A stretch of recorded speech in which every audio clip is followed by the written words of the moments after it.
This is Paul Schmid. Welcome to the Pursuit Zone.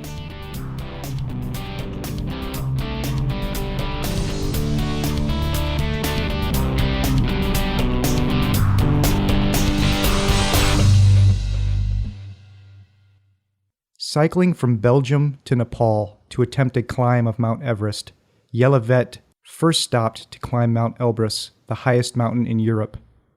After summiting, he continued on cycling through Kazakhstan, China, Tibet, and Nepal until reaching Kathmandu. After the roads ended, he continued on foot to Everest Base Camp to join his expedition team for the 2014 climbing season, but an ice avalanche killed 16 Nepalese guides and ended the season. Jelle went back in 2015, but got caught in an avalanche caused by a massive earthquake. Finally, in 2016, Jelle summited Everest on his third attempt. His adventure raised funds for Shangri-La Home, which gives the street children of Nepal a home and education. You can learn more about Jelle's adventures at his website, jelleveyt.be. Jelle Veyt, welcome to the Pursuit Zone. Thank you, Paul. Jelle, when I was doing my research on this interview, I read that part of what you're trying to do is support this Shangri-La Home, which helps the street children of Nepal. But I also read that you yourself called yourself a street child. And when I looked into it further, it said that at age 17, you started squatting in the city of Ghent. Is that what you mean by being a street child? And I kind of wondered, why did you start squatting? Yeah, that's why I call myself a street child in a way. It's when I was 17 years old, my parents got into a big divorce, and it actually kind of made me get to live in squats in Ghent because I had no place to go around that time. So for me, it was the only opportunity then, or the only option to go to was heading to squats in Ghent. How did you first get into mountaineering? One of my first trips was after a couple of cycling trips already I did. Then I thought I want to do more than just cycling. I agreed with my brother, my oldest brother, to cycle to the Pyrenees and back from Belgium. And then we would climb the highest mountain in the Pyrenees. And it was completely the first experience for me. I've been in the mountains for a big part of my life, but not in mountaineering. And that was my first mountaineering experience.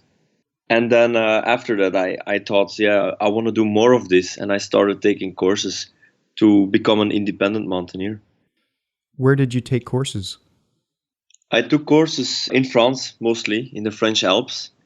I did there some trainings, alpinist courses with guides. And then I got to know different people who got into climbing a lot. And then I could just get my experience climbing along with other experienced mountaineers. So how did you get the idea, and why did you decide to do the cycling to the Himalayas adventure? Well, there are several reasons for that, or several answers to this question, because maybe a couple of years ago, I met a Belgian guy who climbed the 7 summits. And that time I was already cycling 2 mountains in Europe and climbing them. So I already was passionate about the combination of both. And he told me about his project that he just finished the 7 summits. And then after this conversation, I started thinking, wouldn't it be possible to do these mountains the way I'm doing mountaineering right now again as well? So then I started thinking more and more and thought, I will go and try to climb the 7 summits and head there by bicycle. Of course, there's some water passages in between, some seas to cross. And then I thought, just let's take it to a more extreme and just row everything as well. So that's how things grew in my head, actually. When being on cycling and mountaineering expeditions, I get a lot of time to think, and in this way, those thoughts become more extreme and more. I get more passionate about those things as well. There was one other reason how I decided to go on an adventure to Nepal. I graduated university in 2012, and one of my friends there, he's half Belgian, half Nepalese. He asked me, do you want to come over to Nepal just for holiday or to help me in my physiotherapy practice? And I said, I want to do that, but then I want to go there by bicycle. That's another reason why I started this adventure. How much planning did it take for you? It took me about 6 months to get the planning. There was a lot of planning involved in which countries to cross, what road to take, and actually all about equipment and training as well. Tell me about your bike. My bike it's not a very special bike, I must say. I got front panniers, rear panniers, and then I got a little trailer as well, because I took all my climbing equipment with me on my bike. So I think it was weighing around 80 or 100 kilograms, depending on how much water and food I was taking at the time. And at the same time, I tried to keep things simple. So no hydraulic brake systems, no suspensions. Because if anything breaks in a remote area, you still need to be able to replace it or fix it. And the more sophisticated your equipment is, the more difficult it will be to find spare parts. How much problem did you have with your bike breaking down, or did it do good the whole way? I had several problems on the way to Nepal. I had one rim that broke, and luckily I was just near a city called Atyrau in Kazakhstan. There's a lot of expats there. And a friend of mine could reach some people, some expats, and there was, coincidentally, a Dutch guy going there the week that I arrived in the city from Amsterdam. He took me a wheel to Kazakhstan. It was an easy fix. Besides that, I just had some flat tires, but that's it. You're out on this adventure by yourself for the most part. Is anybody back home in Belgium or behind the scenes that's helping you along the way? Yes, I have some people, some friends, kind of supporting me. Some people who are very interested in the project, who just offer their help. I had some friends helping me with sometimes with visa problems, for example, because to find a way to get a visa in a country for another country is sometimes a difficult task. Even find the right roads or cities.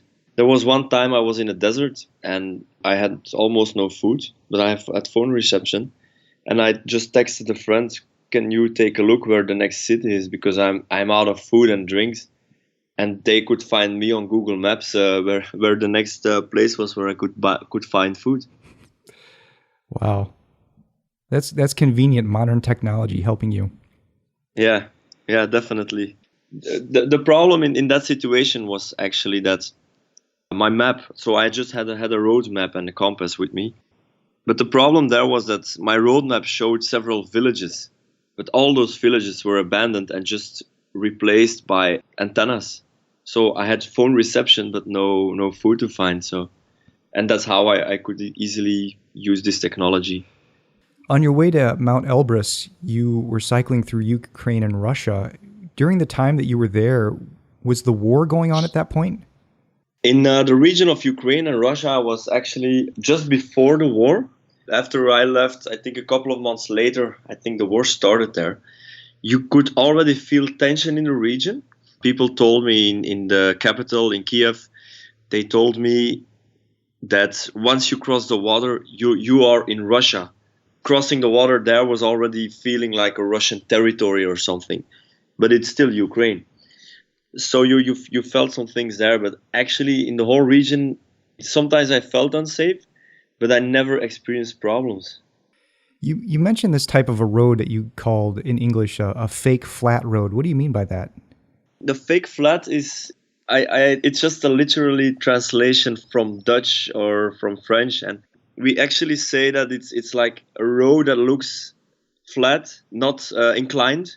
It just takes a lot of energy out of you because you think it should be going quite easily road, but in the meanwhile you're gaining elevation, but you don't see it.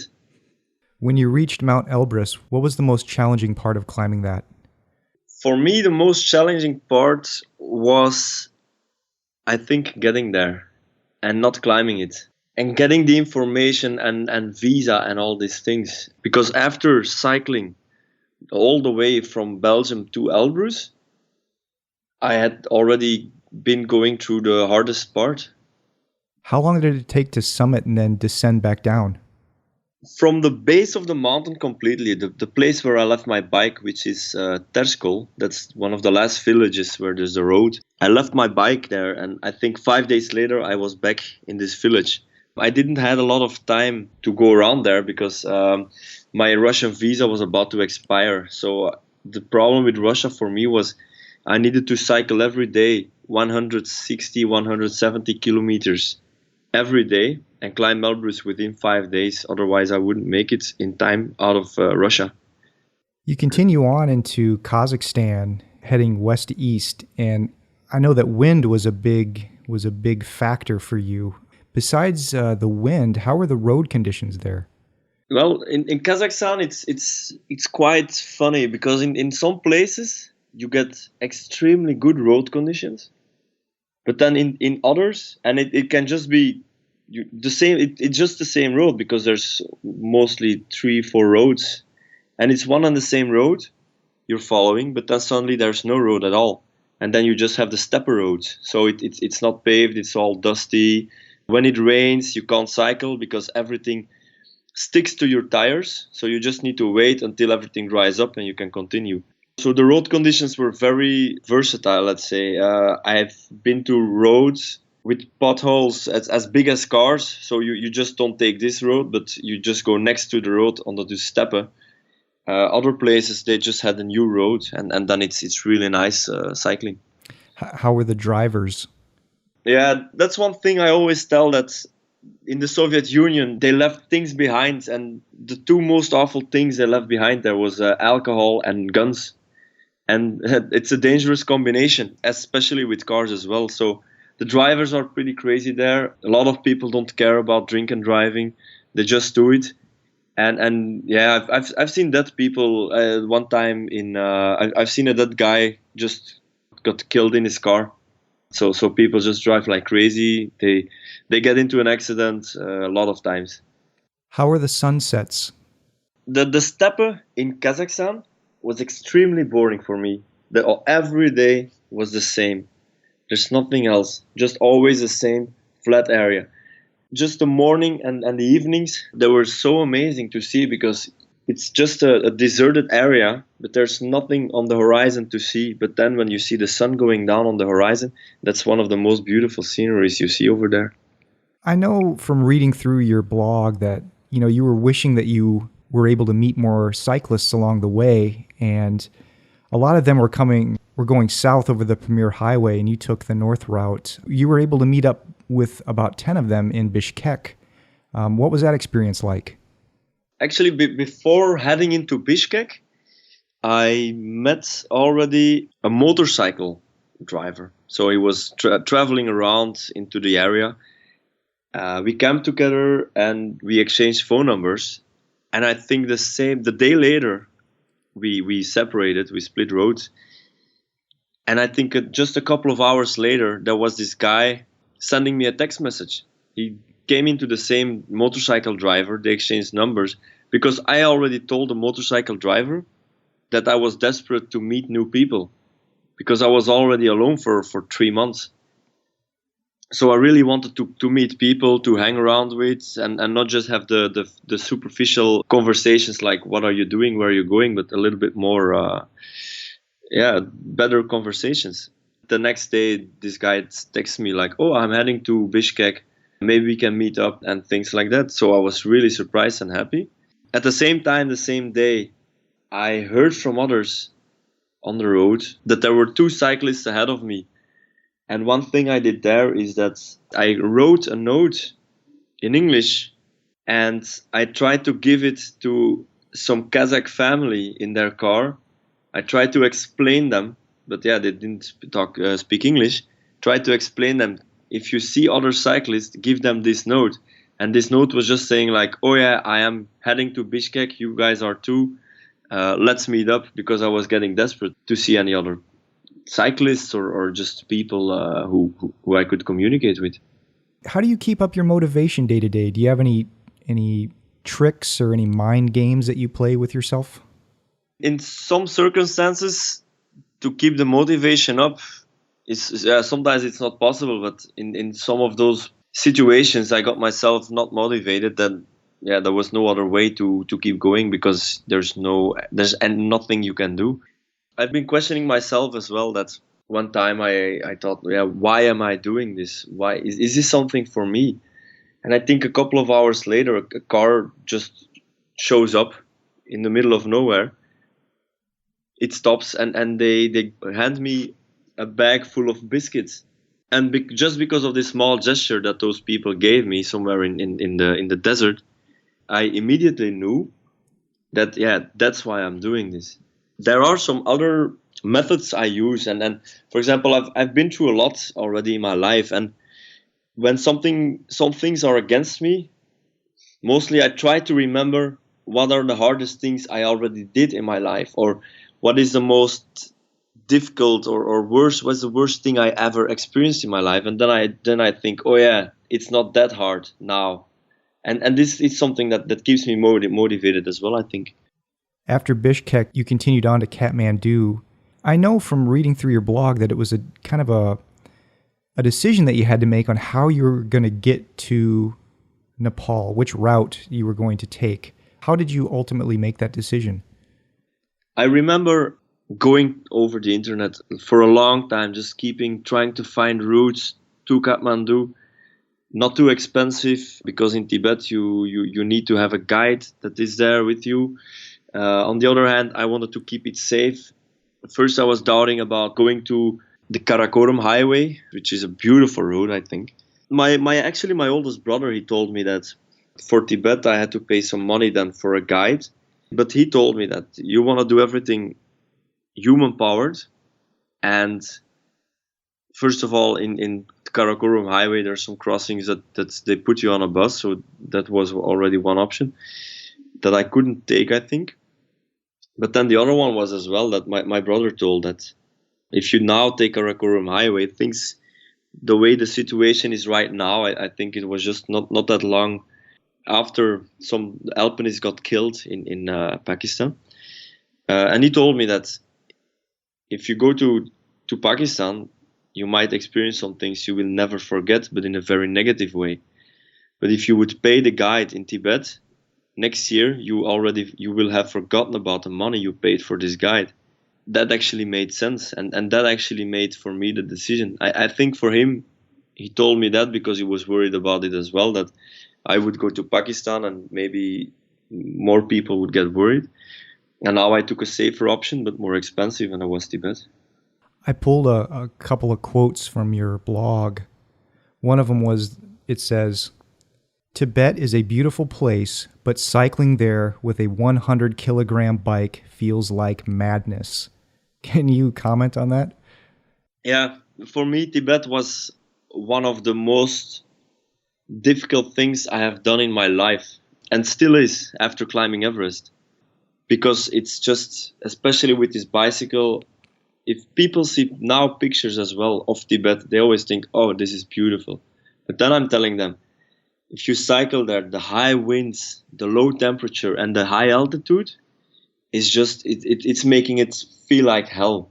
In several occasions, it's just like you get too exhausted. I was really exhausted that time.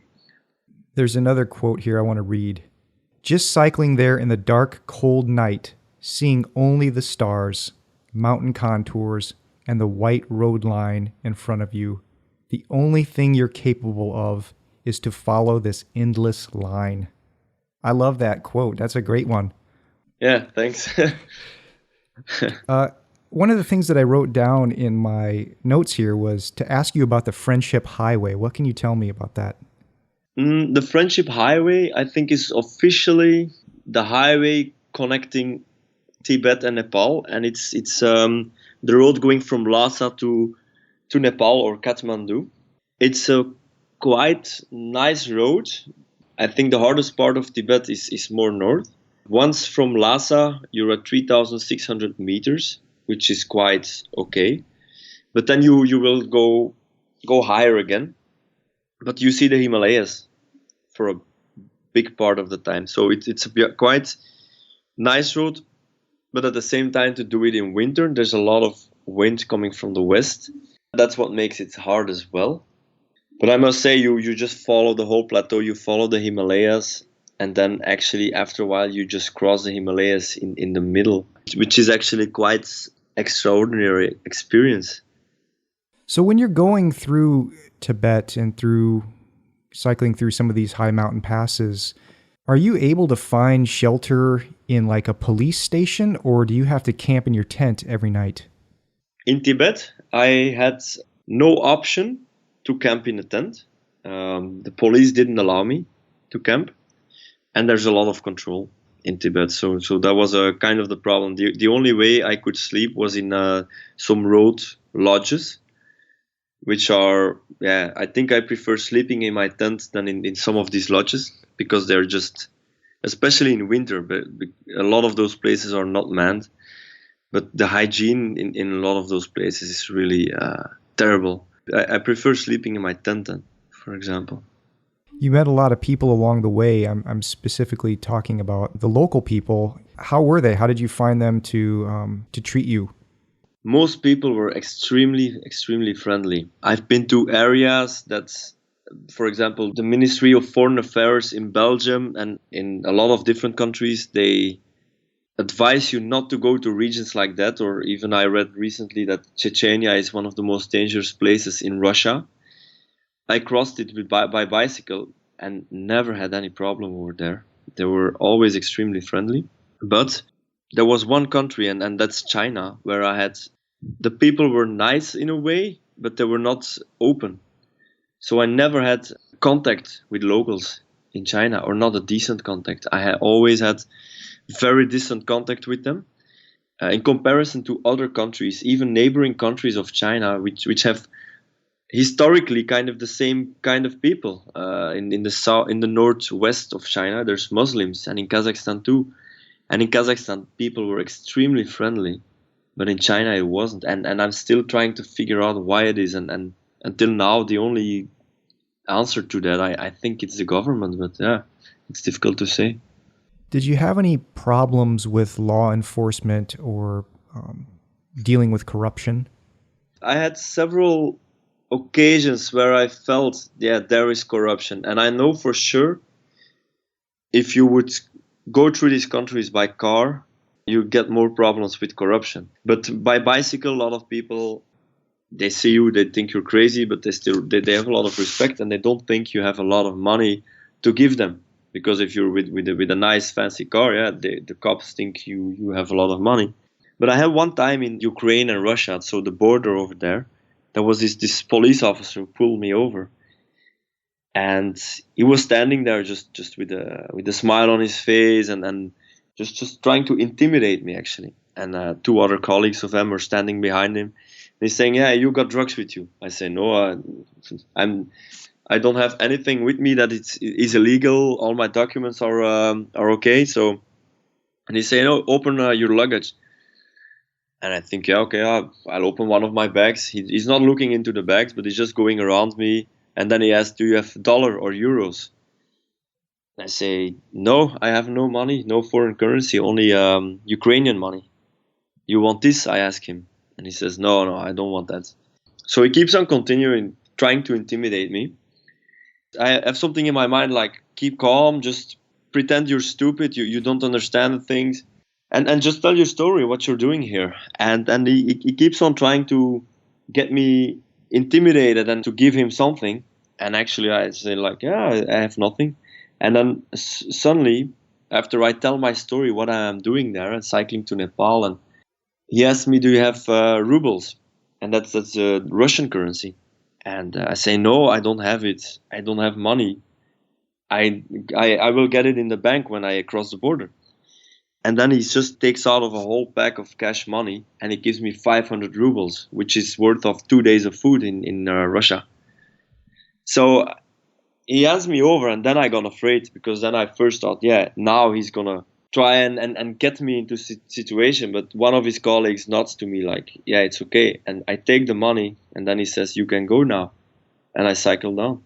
So in a way that was a problem, but in the end, yeah, it was a good experience, let's say, or a funny experience. I only wrote down one question about Mount Everest because it's a story in itself, and we don't have enough time to tell the whole story here. But you unfortunately had some bad timing with your 2014 and 2015 expeditions there. What do you want to say about those years? What do you remember? I remember that those 2 years gave me a lot of experience because that was my first big mountaineering expedition. I've climbed a lot of mountains before, but Everest is like a big expedition because you're for weeks or months away. And the experience I got is that I really need to be patient with mountains like that. And I think I learned that, and it's a big lesson to have it. I've seen a lot of bad things on the mountain, but in a way, I mean accidents. And I learned that the stories sometimes you read in newspapers or see on televisions aren't always the same or aren't representing reality. On Everest, I always loved being there. I had some negative things, but mainly everything in Everest was positive to me, except for the big accidents, of course. Tell me a little bit about Shangri-La Home. The Shangri-La Home is actually a home that is founded 20 years ago by some Belgian people. And it's actually, they try to raise money, and it's not just money, but it's a home for street children in Kathmandu. So it's around 100 children who get an education, shelter, and food for children who don't have parents. And at the same time, almost 100 children can go to school and eat at the Shangri-La home. And they sleep at home because their family doesn't have the money to get them into education. And for me, it's a home that I'm already raising money and trying to get publicity for them for 4 years now. It's very close to my heart because, as stated before, that I lived on the street, and I was lucky enough to be born in Belgium because I could go to school afterwards. I could get a job and then go to university. And I'm lucky enough to be born here, and that's a coincidence because scholarships are very easy here. Education is cheap.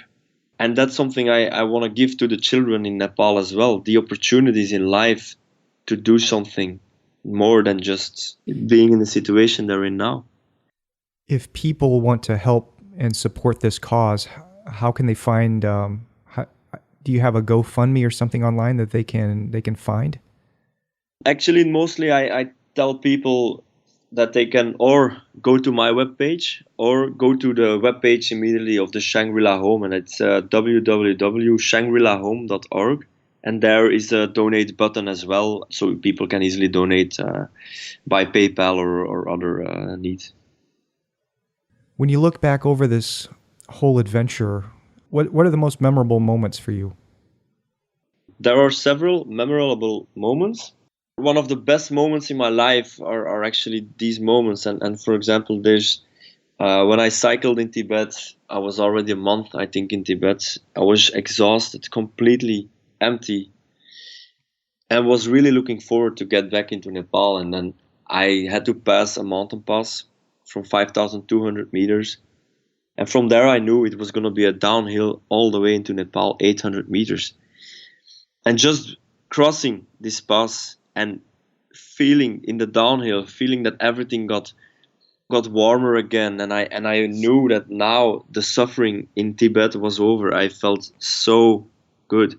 I came from a harsh winter, and I immediately went to spring or summer, and that was a really amazing moment. I was able to smell flowers again because I hadn't seen any green for more than a month, and that was a great moment. And another one is actually arriving in Kathmandu itself, because there were more than 200 people waiting for me from the Shangri-La home to welcome me into Kathmandu. So I arrived there in the home, and I was 5 months alone without friends or family, and I knew there my friends will be waiting for me, and then arriving in this home with all these children screaming my name, and everybody's, I just felt like, yes, I made it. So that was actually as well one of the most beautiful moments in my life. What about this adventure are you most proud of? I think the most proud of in this adventure is that it's human powered in a way. For me, that's always been the most important thing to do in this adventure, is that I can do the whole human powered adventure, because it gives a lot of satisfaction to me to have done something like that. Jelle, what's next for you?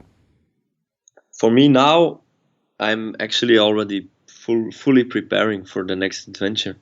And it's actually called the Human Powered 7 Summits of Happiness.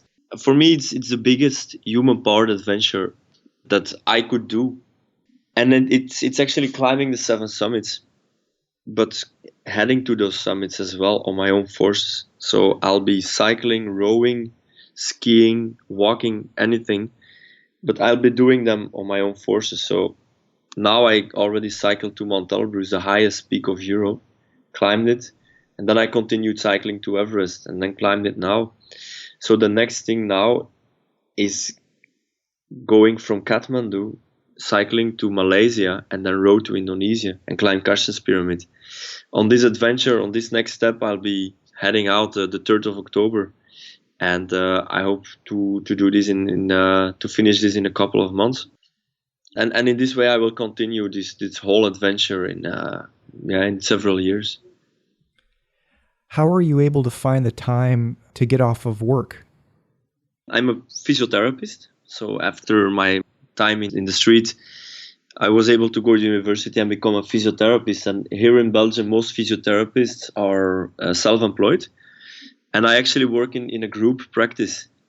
I'm not the owner of the practice. So the owner just says, yeah, if you want to go, no problem, you can always come back.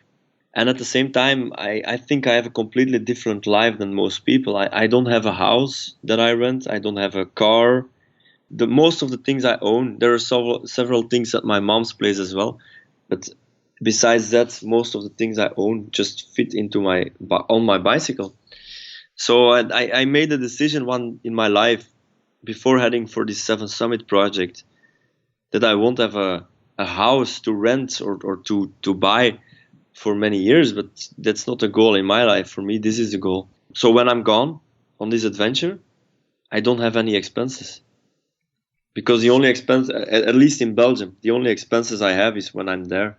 And now after summiting Everest, I got more sponsorships, but they're just sponsorships for to get the fundings to do this project. And I don't want sponsorships to make me give me money. I always told myself as well, if I want money, I should go work somewhere else and try to get into corporate life, or I don't know what, and it's not for me. So if I now get sponsorships, which are, let's say, the finances in my sponsorship are more than I need for the project, yeah, it's not going to be for me, but it's going to be for the Shangri-La Home or some other projects that I will be trying to raise funds for. Jelle, how can people contact you if they want to learn more about your adventures? Yeah, people can contact me through my website, for example. It's jelleveyt.be. There's a contact page as well, with my email address and phone number even. Or on Facebook. I'm on Facebook. People can always send me a message on Facebook or by email. I mostly try to answer everybody as fast as possible. But yeah, sometimes I'm not connected for a couple of weeks. But yeah, let me spell your website. It's JelleVeyt.be. Yes. Jelle Veyt, thank you so much for coming on the show. I really appreciate it. And I hope we can get a chance to talk again after your next adventure. Thank you and good luck. Yeah, thank you. Recorded September 19th, 2016. For more great podcasts, visit thepursuitzone.com.